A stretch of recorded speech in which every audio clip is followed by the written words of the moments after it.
Les oiseaux de proie. Les oiseaux de proie, nous les avons définis comme étant de personnes, de choses ou des circonstances qui empêchent notre consécration, qui empêchent notre don de libéralité, qui empêchent notre sanctification. Bref, les oiseaux de proie sont des blocages au total abandon de Dieu. Sentez des envies en tout cas que vous ne pouvez pas résister. Des envies soudaines de boire de nouveau de l'alcool.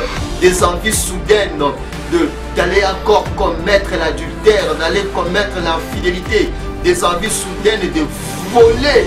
Et ce que tu appelles opportunité, cette envie-là, ça s'appelle l'oiseau de proie. Au commencement, Dieu créa les cieux et la terre. La terre était informe et vide. Il y avait des ténèbres à la surface de l'abîme.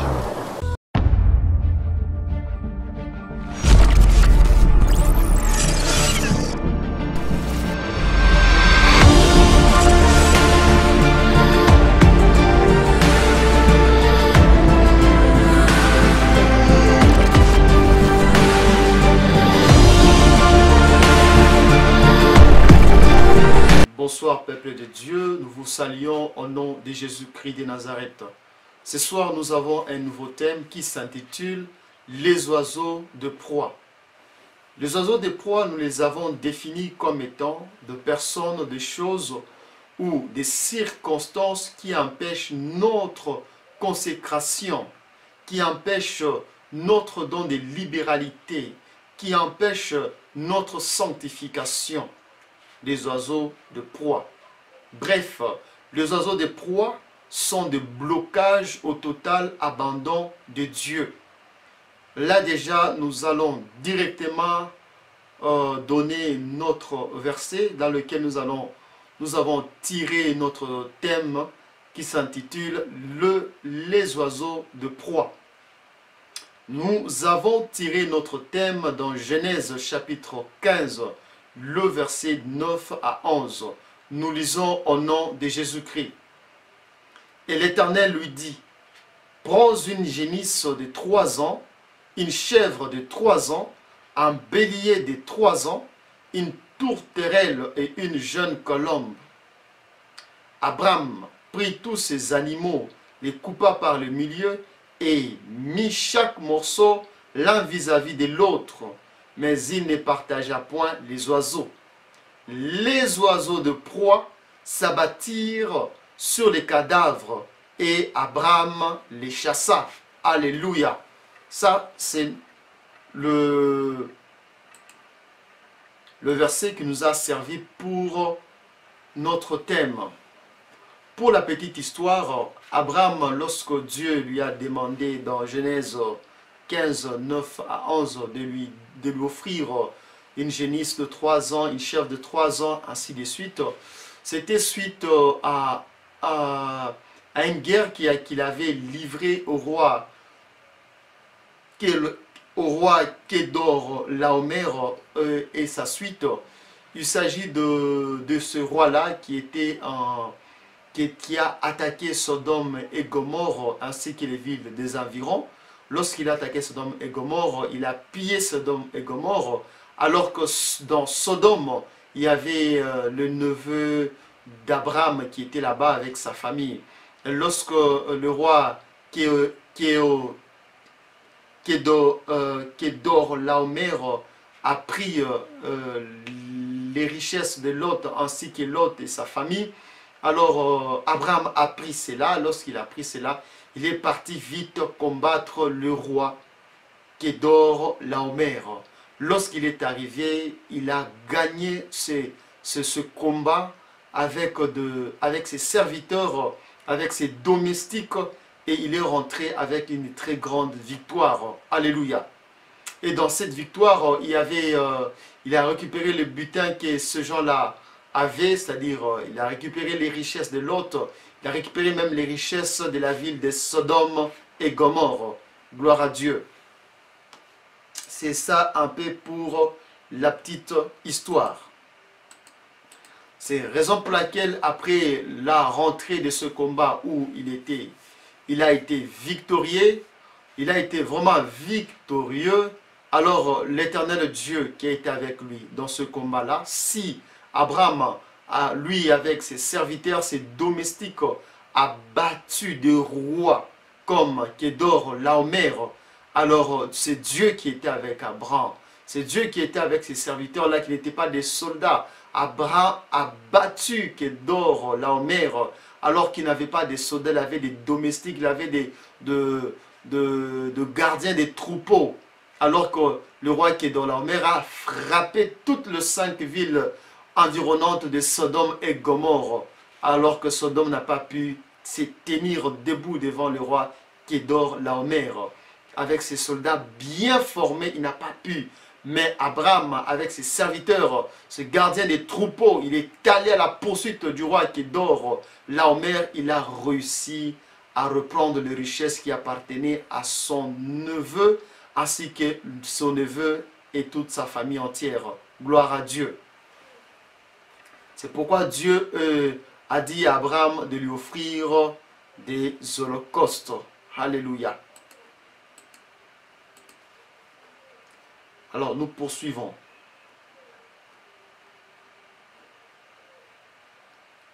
Nous allons aller un peu en profondeur.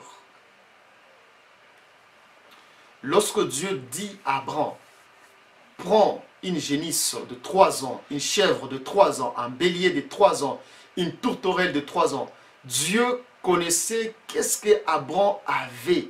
C'est pourquoi lorsque Dieu lui a demandé, il savait que ces choses-là, Abraham les avait.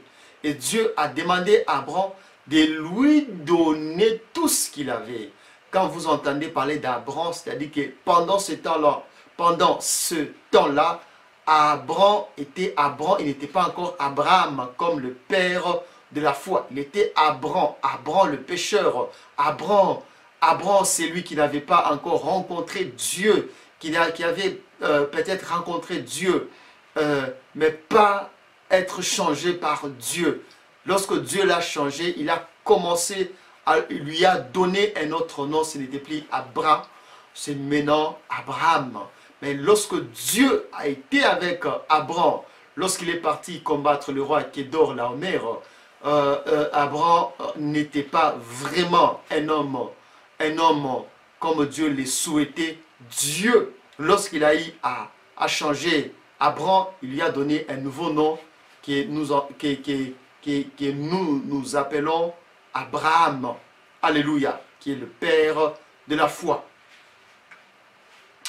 De même aussi, je veux parler à toutes ces personnes qui réussissent dans la vie. Ces personnes qui sont dans le péché, mais qui réussissent dans la vie, qui réussissent le projet de leur vie. Ces personnes qui sont dans le péché, qui vont au travail et qui rentrent vivants. Ils ne meurent pas. Ces personnes qui enterrent les autres, mais eux ne meurent pas. Ils vont au travail et le soir, ils rentrent. Et ainsi, ils supportent la famille. Alléluia. Ils peuvent être dans un véhicule et que ce véhicule fait un tonneau. Lui ne meurt pas. Il rentre vivant devant le roi Kédorlaomer. Lui tombe malade comme les autres. Les autres meurent, mais lui ne meurt pas. Il rentre vivant devant Kédorlaomer. Il a vaincu Kédorlaomer. Lui, les autres tombent malades. Lui ne tombe pas malade. Devant le roi Kédorlaomer, il est rentré comme Abraham, avec la victoire et tout ce qui appartenait à Lot. Alléluia. Je vous dis, frères et sœurs, Dieu, lorsqu'il vous garde, lorsque vous ne mourrez pas, lorsque vous êtes dans un accident, que vous sortez vivant, alors que vous vivez dans le péché, alors que vous vivez dans l'impudicité, vous vivez dans l'infidélité, alors que vous êtes un voleur, alors que vous êtes quelqu'un de haineux, si Dieu vous garde, il a besoin de quelque chose que vous devez lui donner pour votre consécration, car il ne vous garde pas pour rien. Lorsque Abraham est parti devant le roi Kédorlaomer pour sauver son neveu Lot, ainsi que ses troupeaux et sa famille, la famille de Lot bien sûr. Lorsque Abraham est revenu d'une très grande victoire, Dieu lui a dit, donne-moi une génisse. donne-moi une chèvre, donne-moi un bélier, ainsi de suite. De même aussi, frères et sœurs, vous qui vivez dans le péché, Dieu a besoin de votre consécration. Il demande que vous lui donnez votre impudicité. Il demande que vous lui donnez votre infidélité. Il demande que vous lui donnez votre colère. Il a besoin de ces histoires-là que vous ne savez pas de vous-même les laisser. Dieu veut que vous lui abandonnez, vous lui offrez ce que vous ne pouvez pas vous-même tuer, donner à Dieu. Dieu a besoin de ces choses-là que vous gardez. Vous êtes le berger, comme Abraham était le berger de beaucoup de troupeaux. Vous aussi, vous êtes le berger de vos péchés. Vous gardez les péchés. Vous êtes le berger de votre infidélité, de votre mensonge. Vous êtes le berger de votre haine, de votre colère. Vous êtes le berger de votre péché. Alléluia. Alors Dieu demande que vous lui donnez votre mensonge, vous lui donnez votre infidélité, vous lui donnez votre haine, vous lui donnez votre mauvaise foi. Donnez-lui, il demande cela. Il demande cela comme il a demandé à Abraham. Qu'est-ce que Abraham a fait lorsque Dieu lui a demandé ce qu'il voulait, ce que Dieu a vu en lui? Car il savait que c'était un gardien des troupeaux. Et Dieu sait aussi que tu es un gardien de péché. Alléluia. Lorsque Dieu a demandé à Abraham de lui donner cette offrande, Abraham l'a fait. Abraham a pris l'offrande et il a donné à Dieu. Voici ce qui s'est passé. La Bible dit ceci. Lorsque Abraham a mis les offrandes sur l'autel, il y a eu des oiseaux de proie qui se sont abattus sur l'Holocauste. Qu'est-ce que cela signifie? Et Abraham les a chassés. Lorsque vous aussi, Dieu vous demande de lui offrir vos péchés. Lorsque vous offrez votre colère, vous dites que Dieu, me voici, prends ma colère. Dieu, me voici, prends mon infidélité. Dieu, me voici, prends mon impudicité. Dieu, me voici, prends mes péchés. Alors lorsque tu exposes le péché à Dieu, prends mon ivrognerie, je suis ivrogne, prends-le aussi comme Abraham l'a fait. Il peut arriver que les oiseaux de proie puissent venir vous déranger. Alléluia. Quels sont les oiseaux? Qu'est-ce que c'est les oiseaux de proie? Comme nous l'avons défini, les oiseaux de proie, ce sont des personnes, des circonstances, des choses qui empêchent votre consécration, qui empêchent votre abandon total à Dieu. Lorsque tu te dis que Seigneur, voici mon ivrognerie, je vais laisser l'ivresse. Alors, tout d'un coup, lorsque tu exposes cela, il arrive maintenant que vous sentez des envies, en tout cas que vous ne pouvez pas résister, des envies soudaines de boire de nouveau de l'alcool, des envies soudaines d'aller encore commettre l'adultère, d'aller commettre l'infidélité, des envies soudaines de voler.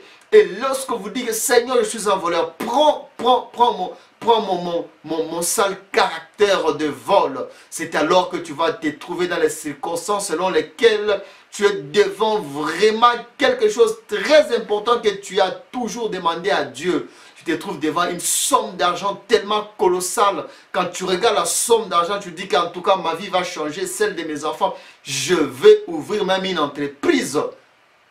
Cette envie-là, c'est ce que tu appelles opportunité, qui beaucoup de problèmes. En tout cas, ce problème, je ne peux pas supporter. Il faut que je boive vraiment pour supporter cette tension. L'envie de boire vient soudainement. Cette envie-là, ça s'appelle l'oiseau de proie. Il est venu te distraire pour que tu abandonnes, que tu enlèves l'holocauste sur l'autel et que tu bouffes. Alléluia. Mais Abraham, lorsque les oiseaux de proie sont venus prendre le proie qui était sous l'autel qu'il avait offert à Dieu, Abraham les a chassés. Il a chassé les oiseaux de proie. Toi de même, chasse ces oiseaux de proie, ces envies soudaines, alors que tu as dit, je ne peux plus encore boire. Vous sentez que les occasions arrivent de boire beaucoup.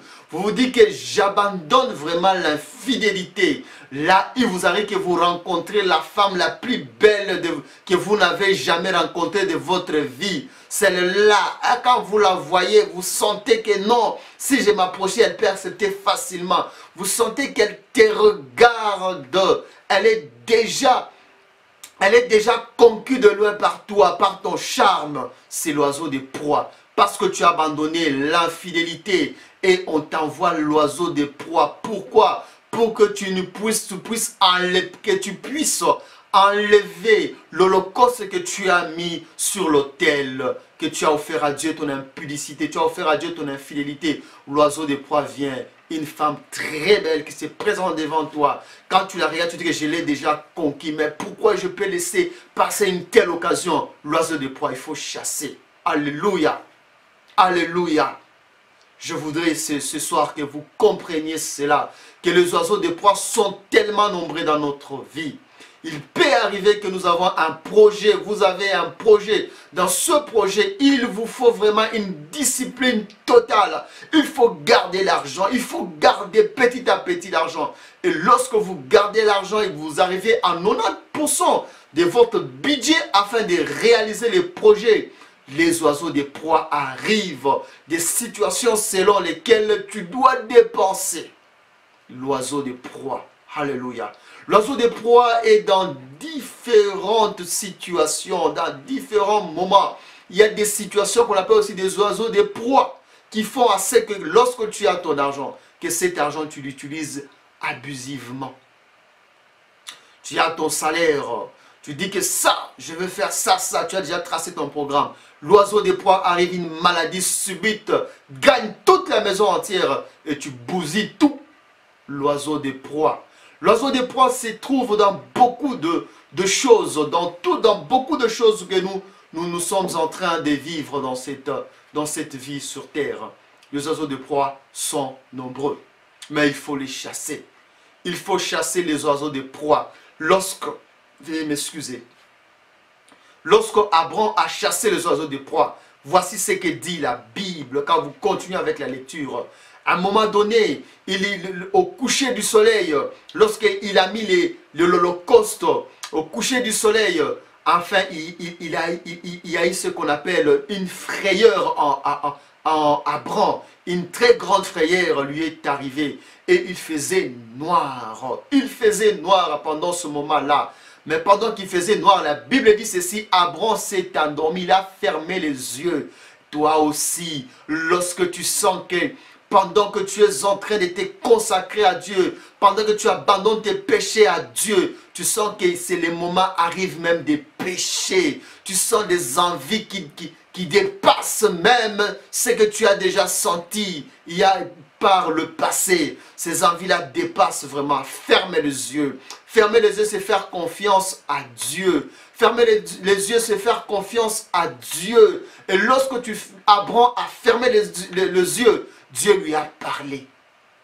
Il a fait confiance à Dieu. Il n'a pas enlevé ce qui était sur l'holocauste. Alléluia. Il n'a pas enlevé ce qui était sur l'autel. Excusez-moi. Il n'a pas enlevé. La Bible dit ceci. Nous allons lire dans Genèse chapitre 15, le verset 12 à 18 pour comprendre ce qui s'est passé. Alléluia. Au coucher du soleil, un profond sommeil tomba sur Abraham. Et voici une frayeur et une grande obscurité vers l'assaillir. Et l'Éternel dit à Abraham, lorsque l'obscurité, la frayeur vient de l'assaillir, Abraham n'a pas désisté à la décision d'offrir Dieu. Et lorsque cette obscurité est venue, Abraham n'a pas lâché un morceau. Il a tout laissé à Dieu. Et Dieu, lorsqu'il a compris qu'Abraham lui a fait confiance, il n'a pas enlevé les offrandes qui étaient sur l'autel. Voici maintenant ce que Dieu a commencé à dire à Abraham. Sache que tes descendants seront étrangers dans un pays qui ne sera point à eux. Là, l'Éternel Dieu est en train de parler à Abraham d'un avenir très lointain. Pourquoi? Abraham n'a pas désisté à la solution d'offrir Dieu. Toi aussi, alléluia, si tu décides complètement de ne pas revenir à l'infidélité, revenir à tes péchés, si tu décides de ne pas être un chien qui revient à ses vomis, de ne pas être la trouille qui se jette de nouveau dans la boue, Dieu te parlera de ton avenir. Alléluia. Dieu te parlera de ce qui viendra dans l'avenir. Dieu fera une alliance avec toi. Parce qu'à la fin, la Bible dit ceci.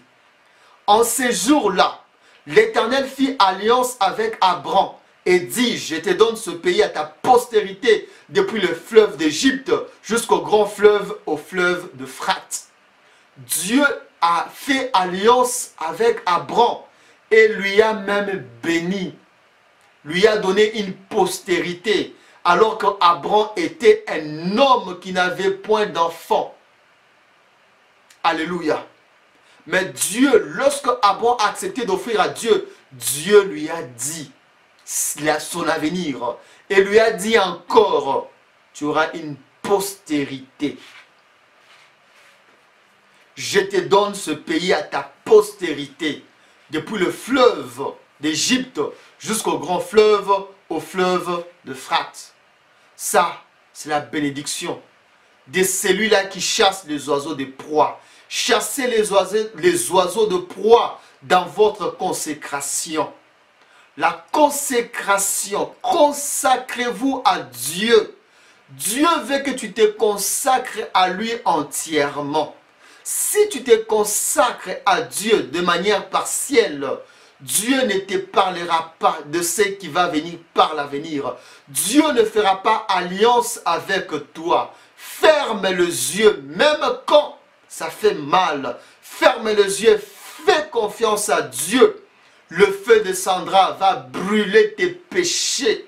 Car lorsque Abraham a fermé les yeux, la Bible dit ceci, lorsqu'il y a cette obscurité, le feu est descendu du ciel et du ciel a brûlé l'holocauste. Alléluia. De même aussi, le péché que tu as abandonné à Dieu, tu as dit, Seigneur Dieu, je t'abandonne le mensonge, je suis un menteur. Je t'abandonne mon infidélité, mon impudicité, mon adultère. Je t'abandonne mon ivrognerie. S'il t'arrive que tu puisses avoir des envies de reprendre tes péchés, ferme les yeux et fais confiance à Dieu. Lorsque tu feras confiance à Dieu, lui-même détruira le péché en toi. Et résister au péché ne sera plus un effort, mais ça sera ta nature. Alléluia. Alléluia. Que Dieu soit béni. C'est pourquoi je vais terminer en disant ceci. Résistez. Résistez. Après, votre résistance sera une seconde nature. Ça ne sera pas fournir des efforts, mais ça sera votre nature. La sainteté, ça sera une nature pour vous, car l'ivresse sera passée au feu. L'infidélité sera passée au feu. Et prochainement, quand vous verrez une femme plus belle qui vous attire, vous n'aurez pas à être attiré. Vous allez regarder simplement et vous ne sentirez plus rien. Lorsque vous verrez l'argent qui ne vous appartient pas, vous n'aurez pas cette envie de prendre. Vous allez regarder et vous chercher à qui appartient cet argent qui est tombé et vous lui remettez. Alléluia. Que Dieu soit béni. Frères et sœurs, je demanderai à quiconque qui a suivi ce message à pouvoir chasser les oiseaux de proie. Quand vous décidez d'abandonner les péchés, il arrive toujours que vous trouvez une occasion la plus meilleure de votre vie de faire ce péché. Ça s'appelle les oiseaux de proie. Et viennent toujours pour s'accaparer de votre consécration. Chassez-les comme Abraham a chassé les oiseaux de proie. Lorsque Abraham a chassé les oiseaux de proie, il a entendu Dieu lui parler. Dieu lui a parlé de l'avenir. Dieu lui a parlé de choses qu'il ne connaissait pas. Et Dieu a fait alliance avec Abraham. Que Dieu soit béni et que Dieu bénisse sa parole abondamment. Soyez aussi bénis dans le nom de Jésus de Nazareth. Amen. Au commencement, Dieu créa les cieux et la terre. La terre était informe et vide. Il y avait des ténèbres à la surface de l'abîme.